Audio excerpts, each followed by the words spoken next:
I think there are two dimensions to this. One is that I think the intellectual part, which is that I've always been interested in pushing the boundaries of what we know, and that seems to be enormously exciting to me. And I've always been very interested in mathematics, and I wanted to see if there's a way to use that to benefit the world. So it turns out in this particular field, we get to do that. So we get to use mathematical ideas and bring engineering solutions to real problems. And I've also been very interested in things having to do with information, with networking, with connecting people. So I think this field allows me to do all of these things. So that's the first dimension, the intellectual part. I think the second part is really the technology is ultimately the tool or the engine that drives human progress forward, that it can really drive the economy forward, make people's lives much better. And I think it has over the last couple of hundred years. So I wanted to be a part of that. I wanted to be a part of driving technology forward to make a real difference to people's lives.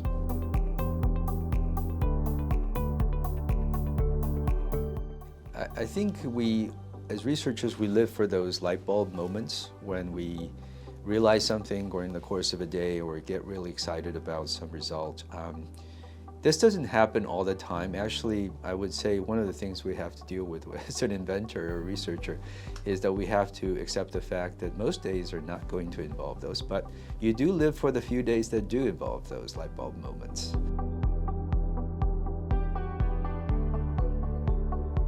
About 10 years ago, I got involved in a big project, NSF project, on designing a new internet.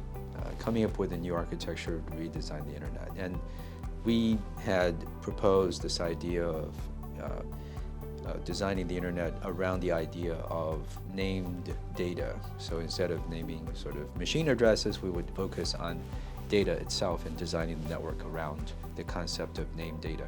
And this drove us to look at a number of things, including how to best distribute data in the most efficient way, and going beyond that to naming not only data, but naming computations and services and how to optimally situate computations in the network to make it more efficient.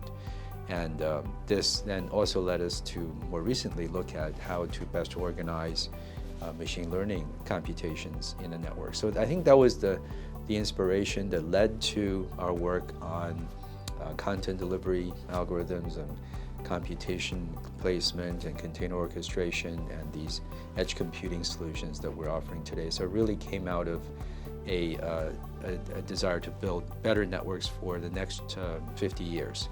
And but this whole project has been translated into these very concrete products in content delivery and edge computing.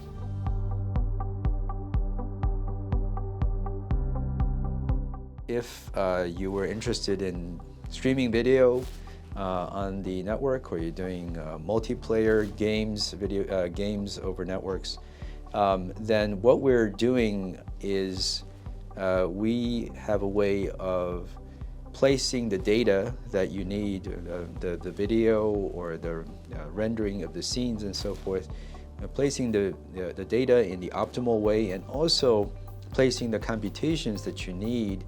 Maybe it's video processing, maybe it's video rendering at the optimal locations to make sure that the experience that you have in streaming video or multiplayer games would be the best. So the quality of the experience is maximized and is done most efficiently with the minimum of glitches. I think that's one way to explain what we have done in terms of developing this technology.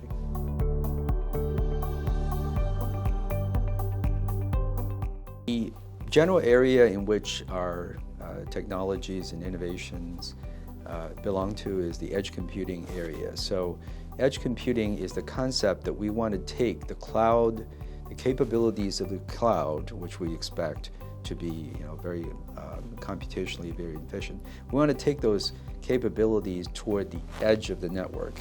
And why do we want to do that? Basically, we want to have the computations, the data be closer to where the needs and the data is being generated, so that we can do all of these computations, provide these services with lower delay and with perhaps greater privacy guarantees and with greater efficiency. So some of the examples could be if you're a manufacturer, advanced manufacturing company, and you want to put in some machine learning tools to do quality inspection at the factory floor. So that's a fairly computation intensive task that has to be done in a very short amount of time on the factory floor. Or maybe you are a retailer at the airport and you are interested in doing point of sale contactless sales at the airport. So with customers who can just grab what they want from the store and go without having to go through the checkout process because they're short of time. Both of these examples require edge computing, and many other applications need similarly these capabilities, and these include various sectors. In maybe it's energy exploration, maybe it's healthcare, and I mentioned the examples with retail and manufacturing and many other sectors. And so this is really a whole sector of the economy involving different verticals which are looking to do content delivery and computation and learning at the edge with low latency and high reliability and privacy and guarantees. And this is where we can make a difference, because our technology basically is capable of optimally determining in the best way how to get that data to the edge and how to place the computation simultaneously. So doing the data movement and the computation placement simultaneously to provide the best service possible with the lowest delay and the highest reliability.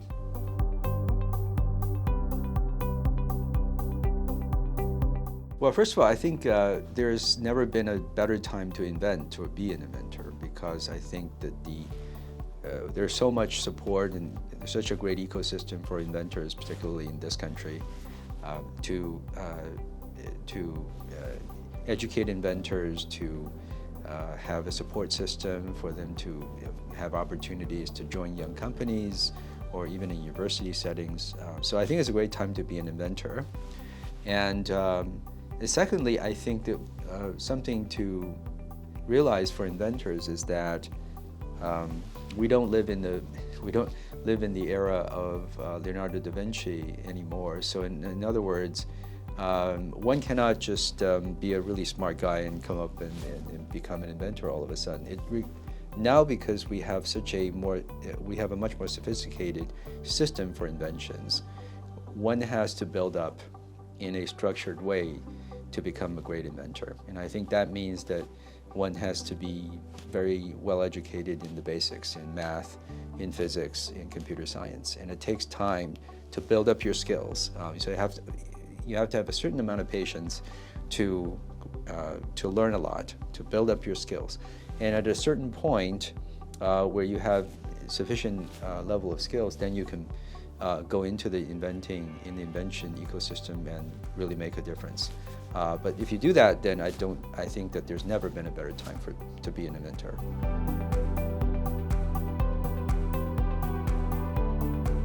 I think Northeastern is a great place to be an inventor because it's got a lot of energy. It's a growing place in many respects. The university is growing, our research efforts are growing, student population is growing around in our global campuses. So there is a lot of energy, and I think you need to be next to energetic and creative people in order for yourself to become more creative and energetic. So I think it's a great environment. And also I think there's a lot of support for inventors at the Northeastern with CRI office, and there's a lot of support systems for students and faculty who are interested in, of course, doing academic research, but also in commercialization of these technologies and spin-out companies. I think there's a whole ecosystem that is very supportive. So I think it's a great place to make an impact with inventions.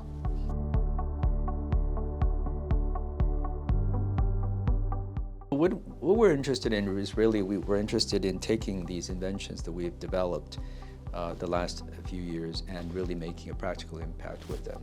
So that means that developing an IP portfolio. It also means doing spin-out efforts, so we're in the middle of that. We're transitioning that technology toward more practical products, and we're doing practical demonstrations which really show that these systems that we're building work. So they're not only don't just exist in papers and in simulations, but they're actually being implemented. There's software development, there's building user interfaces that lets people see how the system works, and going out there in the real world and finding applications and customers and developing the true commercial capabilities of this technology. So I think that is certainly a big part of what we're trying to do. And in the meantime, of course, looking down the road, our lab is looking at the next stage of academic research, which is going to bring in that next level, a next set of commercialization, commercializable possibilities, maybe 5 or 10 years down the road. And so at the moment, we're interested in not only doing the content delivery and computation placement and edge computing, but also looking more into distributed machine learning algorithms, which are responsible for a lot of the computation workflows that you find out there. So we're doing both at the same time, and keeping the technology pipeline alive and active.